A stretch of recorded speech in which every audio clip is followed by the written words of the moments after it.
Salut și bine v-am regăsit pe Alchimia Spiritului. Pentru că tot am intrat în sezonul Taurului, am zis să vorbesc despre manifestare, da? Pentru că Taurul este această energie stabilă, pământeană, care atrage foarte mult din sfera eterică, din sfera spirituală și aduce totul în plan concret.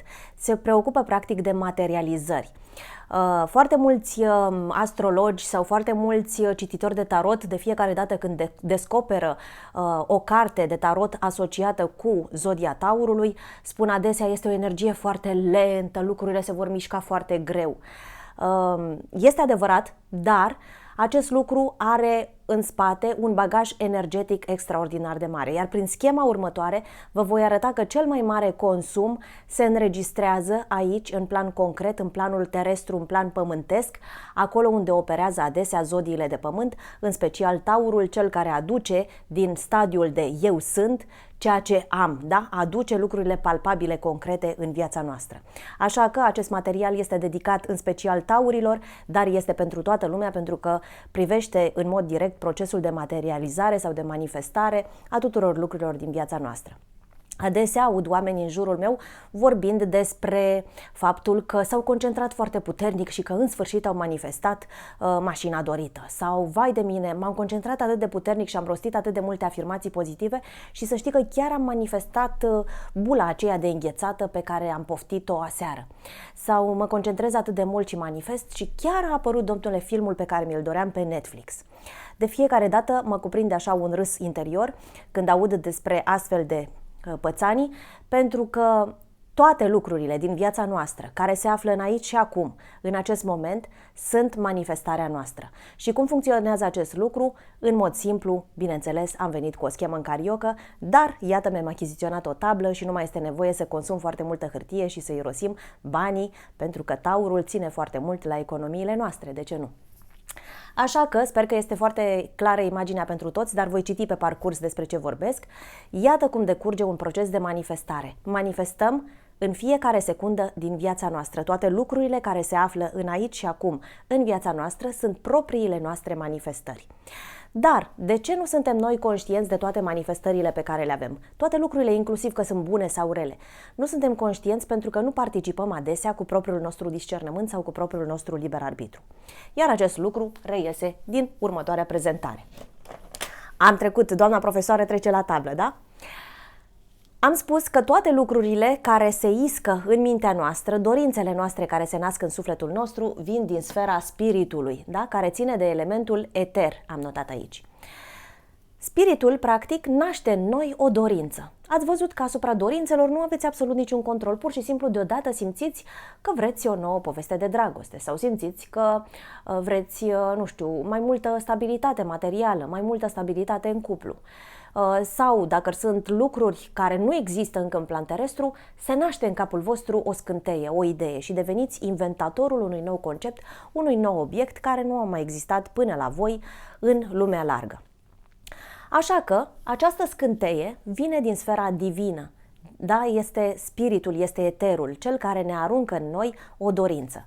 Cuvântul dorință își are originea în franțuzescul désir și cineva spunea foarte frumos că désir vine de la desir, adică din partea sirelui, da? Vine din partea Domnului. Dorința se naște în noi de la Dumnezeu. Dumnezeu vrea ca noi să trecem printr-o anumită experiență de viață sau vrea să manifestăm aici în plan concret ceva anume.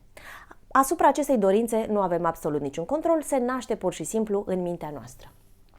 Odată ce ajunge în minte și conform legii hermetice all is mind, totul este minte sau totul este mentalism, pătrunde deja în calota noastră a cortexului și începem deja să ne facem gânduri. Oare de ce am simțit dorința asta? De ce s-a născut în mine chestia asta? Ce o însemna? Și începem să jonglăm cu concepte, să le triem. Totodată, în același timp în care primim din partea spiritului sau eterului o anumită dorință în interiorul nostru, care se manifestă prin gândurile noastre în mintea noastră, primim totodată și acel har divin pe care mulți oameni nu știu cum anume îl primim și în ce mod îl folosim, și anume liberul arbitru sau discernământul, i-am spus eu, da? Primim aceste două daruri. Avem o dorință în noi care se transformă în gânduri și căpătăm și un ajutor acolo pe lângă el care se numește discernământ. Am mers mai departe și am făcut un roadmap, cum se spune în project management, sau o harta drumului, un itinerar prin care să vedem cum parcurgem toate aceste lucruri sau cum ne plimbăm noi așa printre jaloane ca să ne atingem scopul propus. Pentru că noi nu suntem aici decât pentru a îndeplini voia divină. Dacă voința divină a născut în noi o dorință, înseamnă că în mod clar acea dorință are o împlinire în plan concret material. Dar ce face omul? Putem să facem uz de discernământ sau putem să nu facem uz de discernământ. Așa că eu am creat două coloane separate. Atunci când fac uz de discernământ, în procesul meu de materializare, în ceea ce privește dorința care s-a născut în mine, și atunci când nu fac uz de discernământ în același proces. Da? Atunci când fac uz de discernământ, ce fac? Încep să-mi triez gândurile care s-au născut în sfera asta aerului, da? Elementului aer care circulă și este aer, nu este nimic palpabil, este ceva care circulă, este încă nevăzut, este conceptual. Am posibilitatea să observ că am în mintea mea gânduri care sunt bune sau constructive și rele sau destructive. Acum fac uz de discernământ, cum spuneam eu. Văd că unele lucruri sunt bune, benefice, atât pentru mine cât și pentru semenii mei. În principal trebuie să mă gândesc doar la mine, pentru că din mine voi putea face bine și celor din jur. Dacă eu sunt bine cu mine, voi face bine tuturor. Dacă eu sunt bine în pielea mea, și proiecțiile mele vor fi bune asupra lumii, da? Așa că primul pas este să facem acest discernământ, care nu presupune absolut niciun efort, decât tot unul mental, intelectual, imaginar, dacă vreți, este în mintea noastră. Aoleu, wow, gândul ăla în care trebuie să căsăpesc un animal mi se pare dureros, dar gândul ăla în care mă duc cu un coșuleț în pădure să culeg niște ciupercuțe mi se pare pozitiv, e ok, da, asta aș putea să fac, aia n-aș putea să fac. Și cânt algerele mele mentale, folosind cartea din tarot, Justiția, da, fac uz de puterea balanței, prin care discern, domnule, ia să vedem, e bun sau e rău, e bun sau e rău. Odată ce am trecut de sfera gândurilor, sfera imaterială, dacă vreți, sau nevăzută, ajungem la cuvinte, cuvintele pe care le rostim. Cuvântul, spuneam eu, este puntea care leagă sfera nevăzută de sfera concretului, de sfera văzută. Spuneam eu că orice proces de materializare se realizează prin trierea gândurilor, cuvintelor și acțiunilor pe care le întreprindem, da? Așa că ajungem în plan semimaterial, semieteric și anume în sfera cuvintelor pe care le rostim. Cuvintele reprezintă elementele foc și apă. Elementele foc și apă trebuie să fie într-un echilibru foarte bine stabilit, dacă vreți, da? Focul reprezintă pasiunea noastră, patima din interiorul nostru, vâltoarea, acest drive de a merge înainte, înflăcărare, dacă vreți, și emoția este ceea ce se traduce prin prisma celor cinci simțuri ale noastre, da? Așa că, chiar dacă eu sunt înflăcărată și mă duc acum să mut munții din loc, emoția, apa, mă mai temperează. Apa mai stinge un picuț din patima focului care este învolburat și năvalnic. Așa că, prin prisma celor cinci simțuri, spun, băi, o fi mișto să mă duc acum și să mă arunc de pe un vârf de munte doar ca să-mi testez noua parapantă inventată. Dar apa mă mai temperează și zice, stai puțin, ai cinci simțuri prin care poți detecta că îți poți frânge un os, îți poți strivi un mușchi, te poți alege cu niște răni, da? Și acestea două trebuie să ajungă într-un echilibru absolut perfect, astfel încât apa să nu stingă complet focul și focul să nu stingă complet apa. Așa că, practic, are loc o drămuire a cuvintelor pe care le folosim sau le facem să treacă prin acele porți despre care v-am mai spus de atâtea ori, să vă întrebați dacă ceea ce spun este bun, dacă e de folos, dacă este util și așa mai departe, da? Trebuie să vă puneți niște filtre când rostiți cuvintele pe care le rostiți. Și întotdeauna cuvintele să fie în asentiment cu gândurile legate de dorința care s-a născut în noi, da? Dacă eu vreau să manifest în viața mea abundență, este aiurea să mă plâng de dimineață până seara că sunt săracă, că nu mă ajung cu deniciunele, că niciodată nu voi avea bani, că bogații sunt niște neaveniți, că bogații sunt niște proști, că vai de mine, dacă aș avea bani, cred că aș lua o razna și alte cuvinte rele pe care oamenii le asociază în general cu abundența pentru că au niște tipare negative legate de finanțe, da? Așa că ajungem la această sferă a cuvintelor care se află, spuneam eu, parțial în sfera nevăzută și parțial în sfera văzută, fiind această punte care atrage dorința noastră născută din eter, din invizibil, din lumea nevăzută, din subconștientul nostru propriu, dacă vreți, și le atragem în sfera materială, începând să rostim cuvinte care sunt bune și constructive, pentru că aceasta este calea pe care va merge omul care își utilizează discernământul, nemai atribuind cuvinte rele și destructive care sunt menite să stingă din fașă dorința care s-a născut în noi. Așa că toate cuvintele trebuie să afirme posibilitatea de a realiza lucrul pe care ni l-am propus la nivel conceptual. Odată ce am răzbătut de pragul cuvintelor, de fiecare dată când cineva te întreabă, un cerșetor, ai un ban și tu spui n-am, deja n-ai mai folosit discernământul. N-am bani înseamnă afirm că nu am abundență. Prin cuvintele mele, eu practic l-am renegat de 3 ori pe Isus sau conștiința eterică din mine în momentul în care a dorit să se manifeste. Da? L-am hulit de 3 ori, l-am negat de 3 ori. Dacă eu neg ceea ce fac prin cuvintele mele, acea manifestare nu va atinge deloc pragul terestru, acolo unde ar trebui să se manifeste. După ce trecem de aceste cuvinte, de nivelul cuvintelor, să spunem că am respectat întotdeauna dorința mea. M-am concentrat numai pe cuvintele care afirmă această îndeplinire a visului meu. Nu vin cu tine, dragă prietene, la suc, nu te supăra. Am o treabă mult mai importantă, mă concentrez pe noua mea carte. Dragul meu prieten, înțeleg că vă duceți și cheltuiți foarte mulți bani pe concertul respectiv, nu este nicio problemă, și eu am acești bani, dar îi voi investi în noile mele planuri de afaceri, habar n-am, da?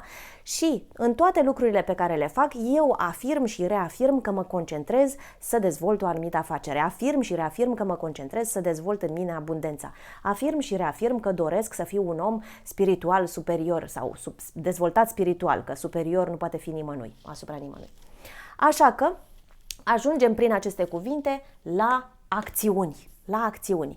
Acțiunea este legată de elementul pământ și spuneam eu că semnul taurului este cel care este perceput ca fiind cel mai lent, cel care aduce energia cea mai lentă, că se desfășoară într-un ritm, sacadat, nu se grăbește nicăieri. Dar de ce? Pentru că este singurul loc în care noi facem o investiție reală în procesul de manifestare. Este singurul loc în care noi depunem un efort de a fi continuatori ai creației divine. Devenim co-creatori. Atunci când devii co-creator, depui aceeași energie pe care a depus-o Dumnezeu în actul creației în orice lucru mărunt vrei tu să săvârșești. Vreau să fac o plăcintă. Gândul nu presupune absolut niciun efort. A spune că vrei să faci o plăcintă nu presupune absolut niciun efort, decât mai miști un picuț din buze. Dar a trece efectiv la frământatul aluatului, la tocatul merelor, la plămăditul, aluatului era să spun iar, la introducerea la cuptor, la așteptarea la capătul cuptorului să vezi dacă s-a copt plăcinta, la dozarea flăcării de aragaz, etc. Toate acele lucruri presupun atenția ta și efortul tău. Și efortul, spuneam eu, în plan terestru se traduc prin timp și energie. Practic, la acest nivel, la nivelul elementului pământ, are loc cea mai mare investiție pe care o facem. De aceea, elementul pământ în cărțile de tarot este reprezentat prin monede și de fiecare dată când avem de-a face cu apariția monedelor într-o citire de tarot, este vorba despre o investiție, este vorba de o măsurare atentă a efortului, a dozării efortului pe care îl depunem într-o anumită direcție. Energia pământului sau toate zodiile de pământ nu se concentrează pe nimic pe termen scurt sau mediu, ci se concentrează numai pe lucruri pe termen lung. Tocmai de aceea energia lor pare încetinită pentru cei care se află în alte semne zodiacale, dar ei sunt genul de oameni care măsoară de 7 ori și taie odată, pentru că acea tăietură știu sigur că le va servi pe întreaga lor viață. Da? Nu fac lucruri de dorul lelii, nu fac lucruri de ochiul soacrei, ci pur și simplu se concentrează la lung. Așa că aceste lucruri sunt investite în plan material. Investesc timp și energie în scopul pe care mi l-am propus, utilizându-mi discernământul din sfera gândurilor, pentru că asta a fost voința divină sau dorința care s-a născut în mine. Ce înseamnă timpul și energia? Îmi iau tot timpul și energia pe cale constructivă, da? Și mă concentrez asupra tuturor acelor lucruri care servesc desăvârșirii acelei materializări în plan terestru, în plan vizibil. Ce înseamnă asta? Nu mai stau cu ochii pe gard să mă uit ce face vecinul, nu mai stau tolănit la televizor ore în șir să mă uit la tot felul de programe care nu-mi servesc. Pot să mă uit la televizor, dar să mă uit cu discernământ, da? Și să mă uit la acele lucruri bune și constructive care merg în direcția lucrurilor pe care eu doresc să le realizez. Mă uit la documentare, mă uit la oameni de pe YouTube care au realizat ceva similar, văd care sunt pașii, ce anume trebuie să fac, mă documentez, îmi fac practic lecțiile și documentarea pentru cum anume trebuie să acționez cât mai bine și cât mai sigur, astfel încât ceea ce eu voi crea în plan material să dea roadă. Așa că îmi investesc timpul în mod rațional, logic, în sfera manifestării. Îmi folosesc în același timp și energia, da? Nu mai mirosesc energia cu tot felul de lucruri. Sunt foarte multe gospodine care spun nu mai îmi văd capul de treburi și din cauza asta nu reușesc să mă mai concentrez, să citesc o carte sau nu mai pot să fac și alte lucruri care mă pasionează. Cine îți spune că trebuie să ai neapărat chiloții soțului călcați cu fierul de călcat? Cine spune că trebuie să ai neapărat în fiecare zi aspiratorul în priză?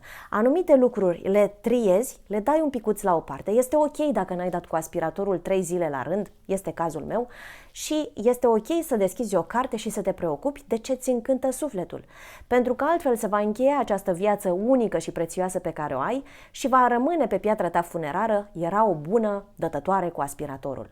Nu mai bine spui, am lucrat pentru sufletul meu și mi-am delectat sufletul și am creat toate lucrurile pe care Dumnezeu le-a trimis prin mine și mi-am folosit astfel talentul și mi-am transformat corpul într-un instrument de manifestare, de materializare, continuând astfel creația pornită în geneză de bunul Dumnezeu, astfel încât și eu în lumea mea am creat lucruri mai bune pe care le voi lăsa în urmă semenilor mei. Da?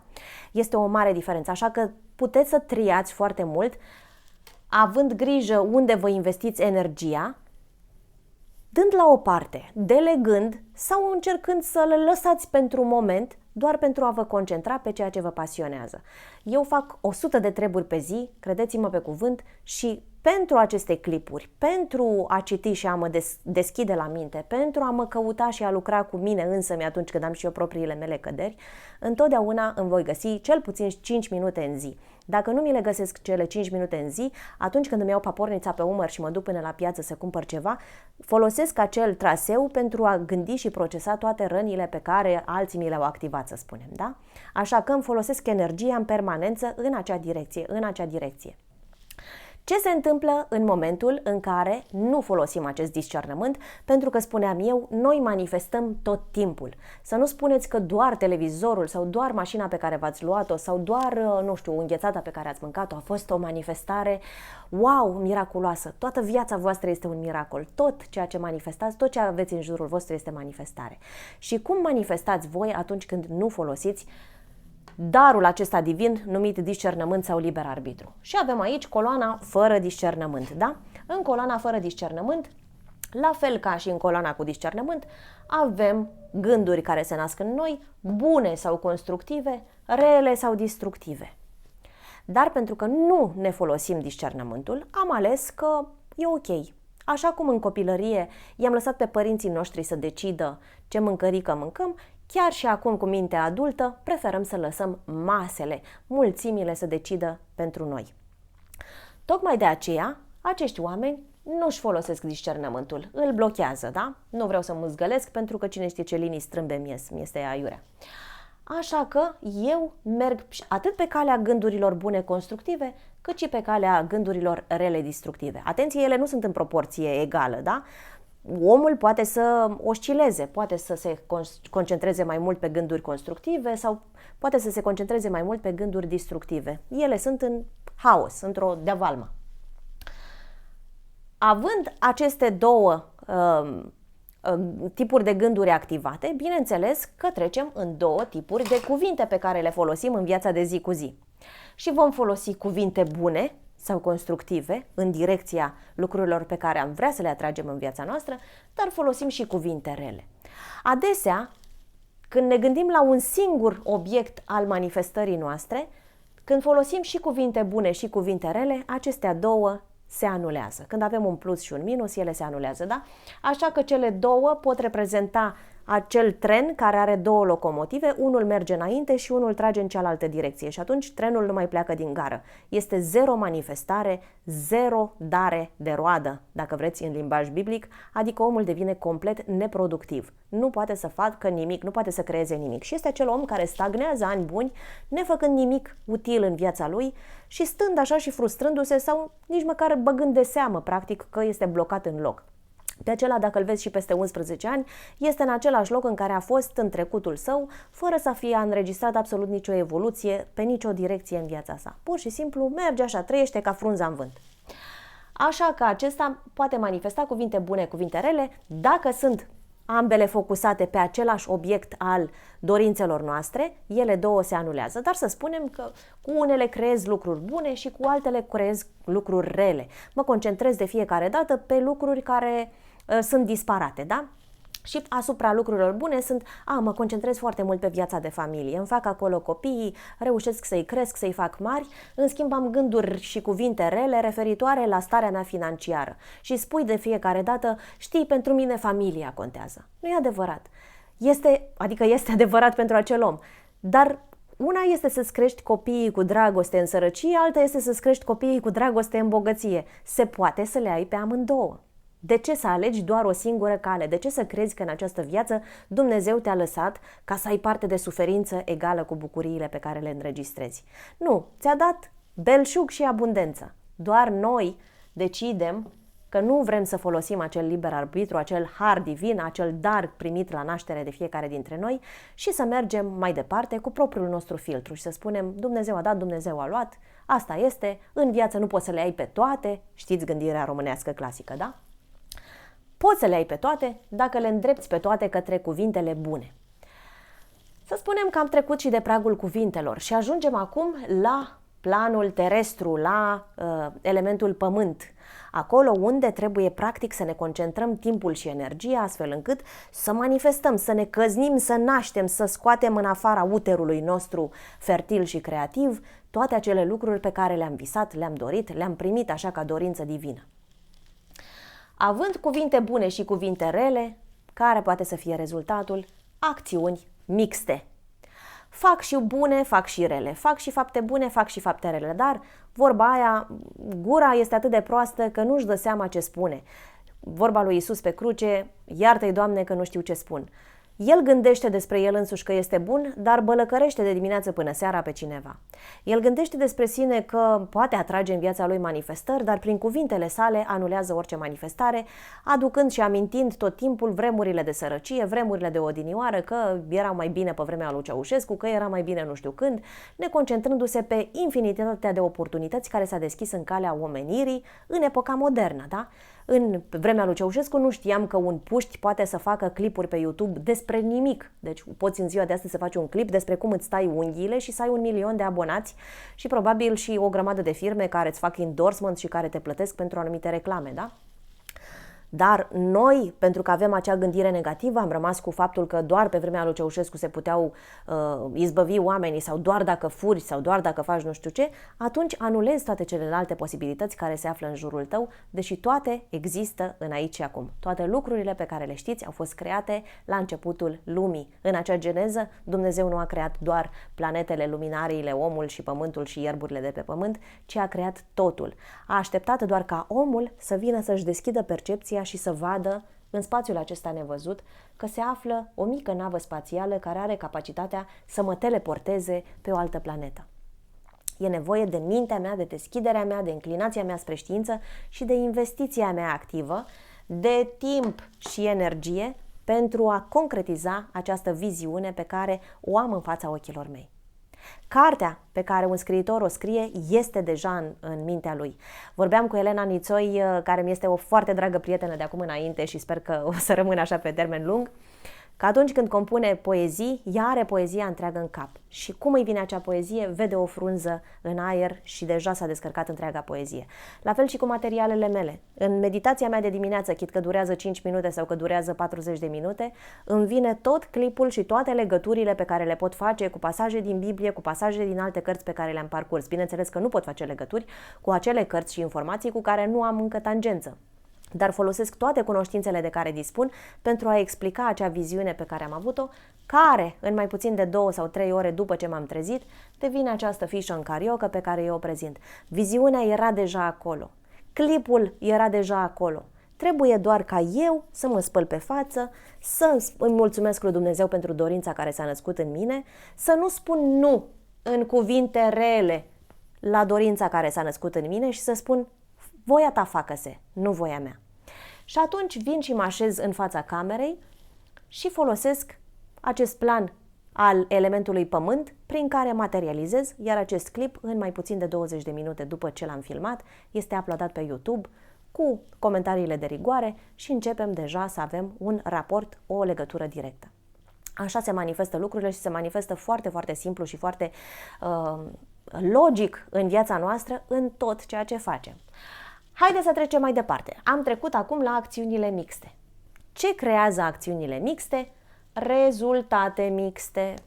Avem rezultate mixte, de aceea suntem contrariați. Băi, mi-a fost bine jumătate de zi, dar cealaltă jumătate a fost nasoală. Băi, am primit bonusul ăla, dar nu era cât m-am așteptat. Am făcut mâncarea aia, dar nu a ieșit tocmai cum mi-am dorit-o. Vroiam mașină, am vrut să manifest mașină, vroiam un Mercedes, nu știu, metalizat și în schimb, îmi oferă vărul meu care pleacă în străinătate, nu știu, Dacia lui Logan, care este cam julită și cam ruginită. Există soluție chiar și în acel moment. Când ai rezultatele mixte, există și acolo încă o posibilitate pe care Dumnezeu ți-o dă ca să te redresezi. Și anume, acceptă cu dragă inimă ceea ce ai primit și ia ca lecție propria ta manieră de a manifesta acele lucruri, încercând să fii mult mai deschis, să vezi unde, Doamne iartă-mă, am spus eu cuvinte nepotrivite, unde, Doamne iartă-mă, am avut eu gânduri nepotrivite și data viitoare să folosesc mai mult discernământ în procesul meu de materializare. Și, bineînțeles că rezultatele mixte duc la haos. Acesta este rezultatul final. Dacă rezultatul în prima categorie a oamenilor care își folosesc discernământul în procesul de manifestare este evoluție sau succes. De ce am notat eu evoluție sau succes? Pentru că poate să nu fie neapărat un succes. Niciun om care își propune să inventeze ceva nu inventează cu gândul la rezultat. Inventează pentru că nu poate altfel. Omul care își descoperă talentul în interiorul lui, care rezonează practic cu dorința, cu voința divină, el se concentrează doar pe fiecare parte din proces. Nu se gândește că mă așteaptă acolo cu lauri și să vezi ce o să mă ridice șeful meu pe un piedestal și o să-mi dea o medalie și o să mă laude în ședință. Pentru că nu se concentrează pe rezultat, el nu își va percepe materializarea ca fiind un succes, dar în mod cert va evolua. Va evolua cum? Pentru că va ajunge cu un pas puțin mai departe decât era în punctul T0 înainte să demareze acest proces de materializare. Iar evoluția, din punctul meu de vedere, este un real succes. Chiar dacă primim laude în public, chiar dacă nu primim laude în public, este acea satisfacție interioară. Dacă tu ai succes pe interior, domnule, îți torni un pahar cu vin și te închini cu tine însuți pe balcon și ești mândru că ai terminat de zugrăvit casa. O mândrie mai mare ca aia nu-ți poate oferi nimeni pentru un lucru pe care l-au întocmit alții în numele tău. Dar atunci când faci tu un lucru bun cu mâinile tale, nu este așa o satisfacție și o împlinire în interiorul omului? Și acela este succesul adevărat. Pentru că sunt foarte mulți oameni care au succes și sunt în văzul lumii, dar care se simt umiliți, se simt slabi, se simt nesiguri pe ei și ajung după aia să consume tot felul de substanțe. După cum vedeți, sunt foarte multe cazuri în lumea showbizului în care oamenii o iau pe arătură. Pentru că ei nu erau pregătiți pentru acel succes sau nu era succesul pe care ei și-l imaginau. Foarte multe dintre celebrități tânjesc doar la un moment de intimitate cu familia lor. Tânjesc la acel moment în care să iasă pe stradă fără să fie recunoscuți, fără să fie îmbrățișați de oameni, vor doar liniște. Așa că succesul public pe care oamenii îl percep despre ei nu înseamnă neapărat și succesul lor personal. Ceea ce trebuie să aspirăm, de fapt, este evoluția noastră. Acesta este haos sau blocaj sau întoarcere perpetuă în același cerc. Ne învârtim ca precum un câine în jurul cozii. Sau evoluția este atunci când vedem drumul pe care trebuie să mergem și mergem lin înainte spre a ne atinge toate scopurile propuse. Acesta este materialul meu de astăzi referitor la manifestare. Pentru aceia dintre voi care sunteți interesați, mai am foarte multe materiale de manifestare, căutați-le pe canalul meu înainte de a-mi pune întrebări dacă există sau nu astfel de materiale. Există cartea lui Florence Scovel Shinn, care este foarte axată pe materializare. Există teoriile mele abordate din perspectiva lui Neville Goddard despre procesul de manifestare și totodată nu neglijați materialul cu rezistența în procesul de manifestare, că până nu descoperiți care e rezistența voastră, nu veți ști unde vă aflați. Până atunci, vă pup, pe data viitoare, rămâneți în lumină și țineți cont și de întuneric.